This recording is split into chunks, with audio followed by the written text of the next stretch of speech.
പൃഥ്വിരാജ് നായകനായി വൈശാഖ് സംവിധാനം ചെയ്ത ഖലീഫ ചിത്രം കണ്ടു. അതിനെപ്പറ്റിയുള്ള റിവ്യൂ ആണ് ഇന്നത്തെ ഈ വീഡിയോയിൽ. എന്നെ സംബന്ധിച്ചിടത്തോളം ഈ ചിത്രം ഒരു ആവറേജ് ആയിട്ടാണ് തോന്നിയത്. ചിത്രത്തിൽ പ്രധാന പ്രശ്നമായി തോന്നിയത് ചിത്രത്തിന്റെ തിരക്കഥ തന്നെയാണ്. ചിത്രവുമായി ഒരു ഇമോഷണൽ കണക്ഷൻ ഉണ്ടാക്കിയെടുക്കുന്നതിൽ ചിത്രത്തിന്റെ തിരക്കഥ നല്ല രീതിയിൽ പാടുപെടുന്നത് പോലെയാണ് തോന്നിയത്. പൃഥ്വിരാജിന്റെ സ്റ്റൈലിഷ് ലുക്കും അതുപോലെ തന്നെ ഫൈറ്റ് സീക്വൻസുകളും ഒക്കെ നന്നായിരുന്നു. എങ്കിലും ഒരു ആക്ഷൻ സീൻ നടക്കുന്ന സമയത്ത് ആ ആക്ഷനുമായി ഒരു ഇമോഷണൽ കണക്ഷൻ ഉണ്ടാക്കിയെടുക്കുന്നതിൽ ചിത്രത്തിന്റെ തിരക്കഥയിൽ ഒരുപാട് പാളിച്ചകൾ സംഭവിച്ചതായിട്ടാണ് എന്നെ സംബന്ധിച്ചിടത്തോളം ചിത്രം കണ്ടുകൊണ്ടിരുന്നപ്പോൾ തോന്നിയത്.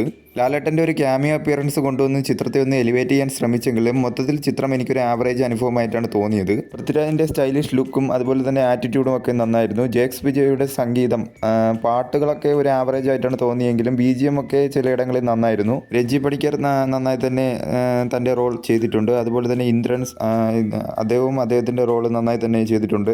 സ്വർണ്ണക്കടത്തുമായി ബന്ധപ്പെട്ടിരിക്കുന്ന കഥയാണെന്ന് ചിത്രത്തിൻ്റെ ട്രെയിലറിൽ നിന്ന് തന്നെ വ്യക്തമായതാണ്. ബട്ട് സ്വർണ്ണം കടത്തുന്ന രീതികളൊക്കെ നമ്മൾ മുൻ ചിത്രങ്ങളിലൊക്കെ ഒരുപാട് ചിത്രങ്ങളിൽ കണ്ടു മറന്ന ക്ലീഷയുടെ സാധനങ്ങൾ തന്നെയാണ് ഇതിലും ഉപയോഗിച്ചിരിക്കുന്നത്. ഷമ്മി തിലകൻ തൻ്റെ റോൾ നന്നായി തന്നെ ചെയ്തിട്ടുണ്ട്. നെഗറ്റീവ് റോളുകൾ എത്തിയ നെലീൻ, നിതിൻ, മുകേഷ്, അദ്ദേഹത്തിൻ്റെ റോളും ഒരു പഞ്ച് കിട്ടാതെയാണ് പോയത് ചിലയിടങ്ങളിൽ. ലാലേട്ടനെ കൂടാതെ തന്നെ വേറൊരു ക്യാമിയോ റോളും ഉണ്ട്. അത് സ്പോയിലർ ആയതുകൊണ്ട് പറയുന്നില്ല.